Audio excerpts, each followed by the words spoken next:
Open? What do you want to open? What are you saying right now? Open. Hold on a sec. What are you saying? Are you saying break? Oh, good job. Okay, come here. Leave that there. Come here. Come get it. Come on. One of the biggest reasons that we use modified sign language is because there's so many similar words in sign language that it can get really confusing. Because as you can see, even her modified sign, there you go, can get confusing. Hey, what do we say when someone gives us something? No, you're not sorry. Say thank you. There you go. Good job. That might have been the first time that they saw sorry, Priscilla. Huh. So we have a reason why we taught her sorry. Not just because it's like makes us feel better, because does she mean sorry? I don't know.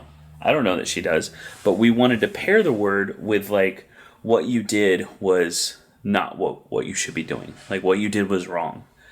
You know, and or you hurt someone or you did something you shouldn't have done. So we wanted to pair that to help her have a better understanding of right and wrong as far as, you know, what society considers to be, what we consider to be right and wrong. You know what I mean? It's a difficult concept to explain, so we can pair it with communication. Everything is communication.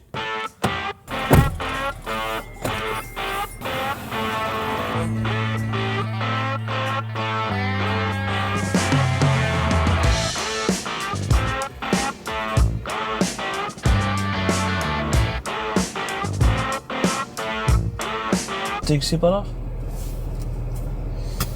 Put shoes on. No shoes.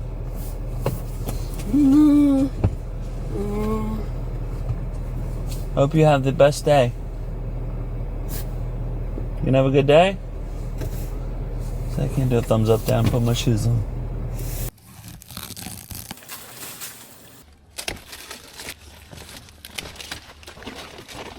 That is a pile. I think that's good for now. We'll do some more next week when they do yard waste pickup. I'm pretty sure there's limits. I don't know what the limits are, but I'm pretty sure there are. Gotta get all this cleaned out too. It's all overgrown. Got some weeds in here. These blue flowers are pretty, but man, they spread like you wouldn't believe. But it's not in the car. How was our day? She had a good day. Good.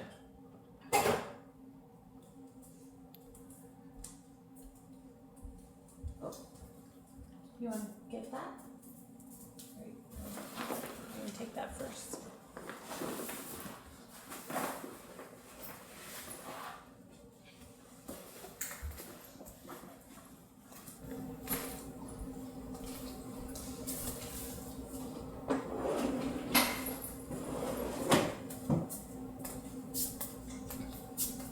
You killed it. Great job. You want a snack? Where's your iPad? In the laundry room. She left it down there. You left your iPad in the laundry room. You want to just show me what you want? You want some trail mix? So I haven't been intervening with the afternoon routine at all. Just kind of staying out of the way. It's so much better with one person running the show. Do you want veggie straws? Yeah.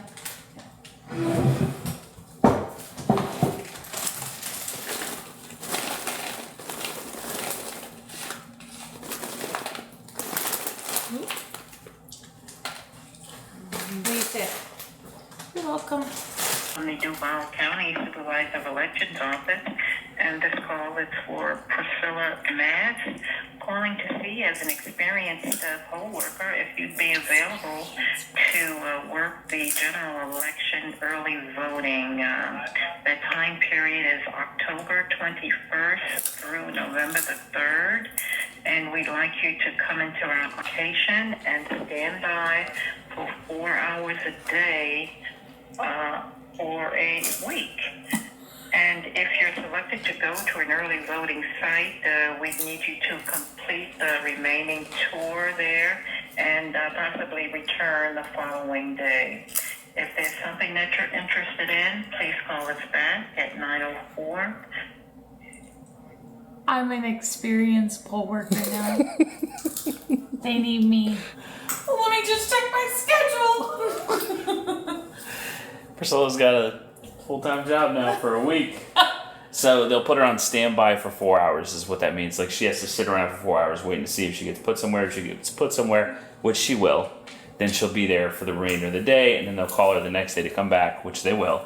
So chances are she'll be working a full week every day at the polls. Oh my gosh, I gotta call them and see what it's all about. Yeah. I gotta see like the actual dates. I mean, that's the gist of what we got from everybody else. Yeah. That's so exciting. They called me on my way and told me that don't forget I have to do my updated training, which is crazy to me because I just did training, but you have to do training before every election. And so I have to have it done by the end of September to work the poll for the November election. But now they want me to come do like early voting. You look gorgeous. Oh, thanks. Skincare only? Yeah. Really? Yep. You look beautiful. I like the necklace and earring combo. Where'd those come from? Lane Bryant. Oh, really? Mm-hmm. Who Dresses knows? Who knows where all the things come from, you know? Dresses from Bloom Chic. Yeah, you're looking cute. Thanks. The hair? Look at you. I washed it. That's it? I mean, I dried it and curled it. Gotcha. That just goes with washing it. Oh. It's a fresh wash, you know? Not for everyone. Like, you realize, like, you're... I think it is. It's like doing your at-home blowout, you know? Okay. What are you a waitress? Your interior decorator? Go put it back in the living room. It's fine in there. What did she get into, though? Did you leave Amazon a bag? package, I think so. Lisa. Wonder what we missed. I know. I'm sorry.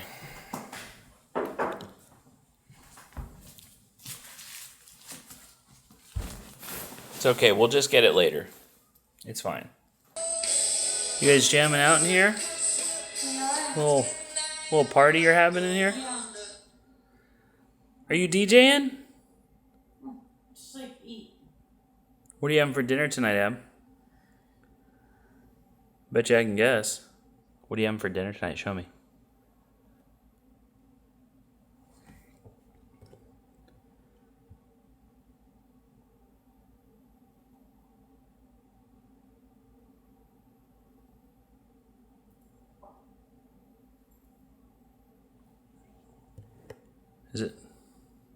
Is it not talking again? Let me see your iPad app. It's so sad when she turns up the volume and it does nothing. Bang for this service. So a little update on the iPad situation with this company, because I do owe it to everyone for that update. I'm actually thinking about taking that video down just because a lot of the focus was like on people that previously paid for it having to pay a subscription, right? So somebody that's in the Facebook group, like a parent's Facebook group for TD Snap, said that if you update the app, then there is, like, people are grandfathered in if they previously paid for it, but we're consistently, it is updated, we are consistently having an issue where it won't talk. Also, if it's going into airplane mode, like, because I don't know how she does it, because I don't know if she knows how, but it'll go into airplane mode, and then she'll get the speech bubble sometimes too. Like, it's not connected to the internet, so then it's almost like their system is checking to see if she has a paid subscription or not, like behind the scenes. You know what I'm saying? Which is crazy. Because if that were the case, then you would have to have internet connection for your communication device at all times in order for the speech to work, which was not the case before. You downloaded the voice, you use a voice synthesizer which existed on the app. But if it's checking for a subscription before it utilizes voice, I don't know what's going on with it exactly. The point still remains that new users have to pay $10 a month for this app. I need to use the bathroom. There you go, app. I got it fixed. I don't need to use the bathroom, but it is fixed. Here you go. Right, I'm sorry, I did not clarify why I might take that video down. because in that video I stated that, we had previously paid for it and now it needs to be, now it's going to go on a monthly subscription. But that's not actually the case. What they were saying is you had to update the app, and if there were technical issues, then you had to contact support so that people that previously purchased it could be grandfathered into the app, right, without paying the monthly subscription. Which that's great. I feel like you got to jump through some hoops to make it happen because they changed the pay model. And here was my response, because they actually commented and said that they felt as if it was a fair price for people to pay. And my response to them was, on a subscription-based model, it would imply that you're constantly getting new content, right? Or that it is, I pay for subscription-based apps that help me in my business, that kind of thing. A lot of the apps that I purchase are one-time purchases, lifetime purchases, over and done. You buy a video game, one-time purchase. A lot of software that you purchase, one-time purchase. They still have software updates. They still have a support team and developers that work on those apps. Every app that you have on your phone has a support team and developers behind it that have to update that app as every new update rolls out for your phone. As things change, they have to do updates, or else the app breaks and won't work anymore. I don't really buy it that they have to do this when for years the app was $150 in the App Store, and then they dropped the price to $50. But now all of a sudden it costs $120 a year per person to basically keep this app afloat with support. It doesn't make sense to me. So make sure you go check out that video I posted earlier today. That'll give you more in depth of what I'm talking about. But yeah, the point of taking it down is that people aren't lost in the portion of it where it's like some people already paid for this and now they have to pay more. I want to more focus on the fact that it's a subscription fee for a voice and something that didn't exist before. And other apps don't charge a monthly fee for it. Prologue to Go is a one-time payment. The voice model doesn't need to be updated. That's the thing for me. Like the app itself needing to be updated to keep up with that really just bothered me even more. Hold on, I need to talk to Priscilla. Priscilla just read me a comment. One of the comments was that they wish I would have reached out to them first. I did not get a response. I did get a response from an email back not long after that video went live. Shocker. And yeah, I am disgruntled. I'm a little bent out of shape about it because it's been this way for years. This is just how it's always been. Unfortunately, my moral high ground doesn't matter on whether or not we use this app because it's the best app for Abigail. And I'm just going, it's what we're going to use because it's best for her and that's what matters most. But I was thinking about something with how they said charging people a monthly fee for the app in order to pay for the support and everything that the app requires, right? Yeah. The feature that they take away is the voice feature that doesn't need to be updated. Like when iPad OS comes out with a new version, every app has to be updated so that it works with the iPad, right? But the voice feature doesn't get updated. That's not a thing that they would have to maintain. Right.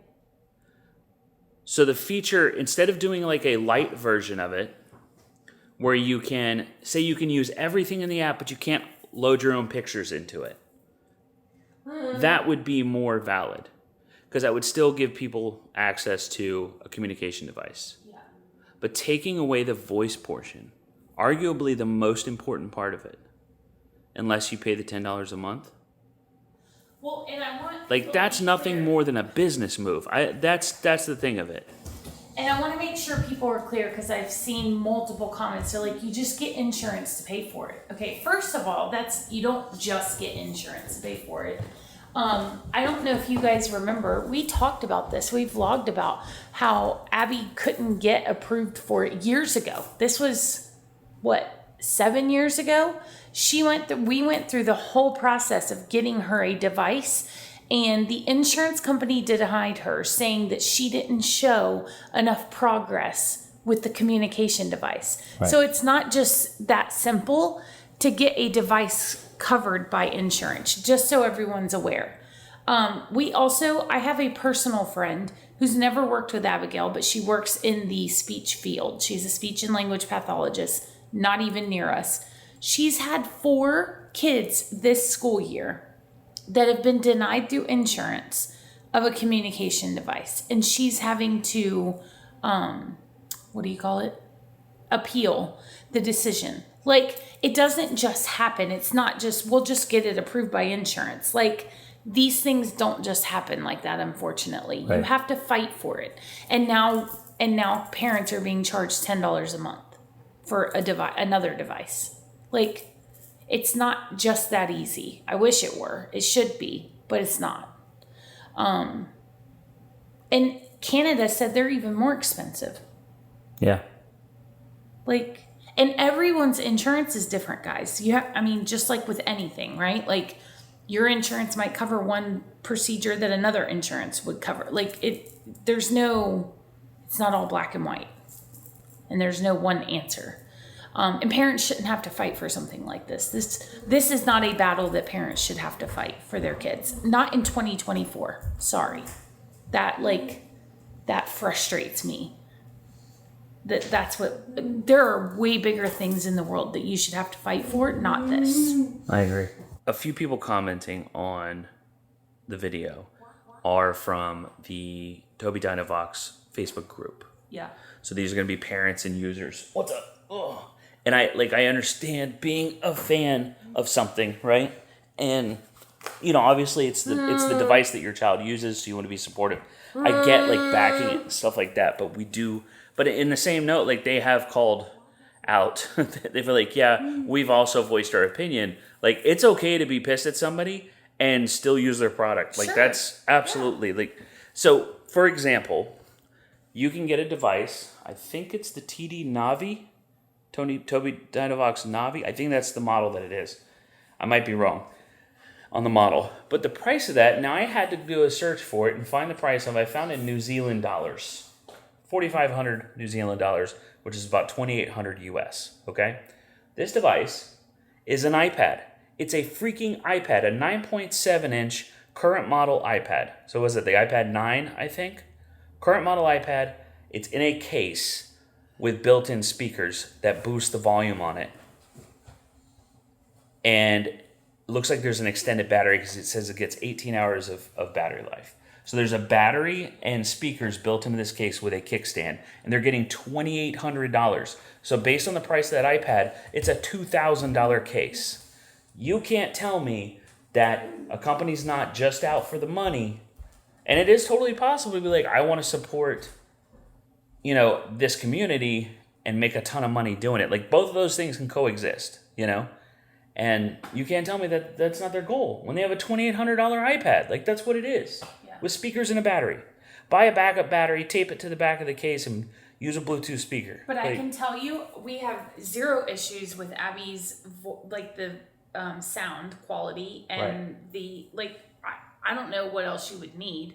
Because that was one of the things where, what makes it so much more expensive? Even when we were looking at a regular Toby device, right? Yeah. We were shocked at how expensive they were. They're like, well, if she's sitting in a classroom setting, the speakers, this is fine. It works just fine. Mm-hmm. No one has ever said we can't hear her. I can hear her from the other side of the house when she's got her iPad turned all the way up. Right. I just feel like it's a non-issue. The other thing is her battery does not die, and she uses that thing for 10 hours a day. She'll go, if she has a hard YouTube day on it, it'll go, before the end of the day. Yeah. But that's YouTube. That's not communication. And the old Toby devices that were based off of Windows tablets, you couldn't get apps on it. It was only communication. That's all it did. So don't feel like you have to be stuck in something. If you can afford this device from, just a regular iPad with a case and download the app, do that. For sure. Don't feel like you have to wait on insurance to approve something. Right. I never want a parent to be like, well, my child's not going to have a voice because we have to wait on insurance. I can promise you, I will figure out a way. I will scrape pennies before my kid has to go without because of an insurance issue. That's never gonna be a thing. Yeah. Like, girlfriend. She's like, my voice is working fine right now. Yeah. And I want waffle fries. You got to tell Summer that. Yeah. She's coming to get you. Ugh. It's like, y'all quit talking. I know. Y'all complaining too much. The whole point is, it's limiting. It creates another limit, another barrier for people with disabilities to get over. That's the whole thing of it. Like, as a company, you should be ashamed that you created another barrier. Instead of being $50 and you've got that app for the rest of the time that it's supported, right? The rest of its life, you have that app. Now it's $120 a year. Well, every single year for as long as you can't talk. So some other things that were brought up is people said they were emailed. We never received an email. So I don't know how their database works. Right. As far as like, I mean, we've had this downloaded for 9 years. I don't know. I don't even know. Something like that. But we didn't get an email about the change. We did not know about the change until yesterday. Yeah. So I don't know how you guys were communicated with, like, if you were newer downloaders of the app. Like, I don't know. We're not getting waffle fries right now. So, I want to make sure, like, it wasn't communicated until she went to use it and it wasn't working. Right. Like, that was why it was a shock to us. Huh. Yeah. And we shouldn't have the issues. Like, there shouldn't be glitches. There shouldn't be issues with, like, old users having to come over into the new app, and there shouldn't, being grandfathered in. And then if you're on calling customer service and then having to, if you get on airplane mode, you're not connected to the internet, then it's going to pop up again. And she's all of a sudden going to lose her voice at random. Like, just because, like, software issues happen. Software issues because you want to make money. That's just egregious. I feel like we've just beat this point into submission. I'm frustrated. I'm sorry. I'm just so frustrated. I'm frustrated for the whole community. And it's, it's annoying. The whole canned response that I got from him was just disrespectful to everyone, Anyway. Yeah, I'm going to take that video down probably real soon. So make sure you go watch it if you want to see my original gist, my original take on it. But see you guys probably tomorrow.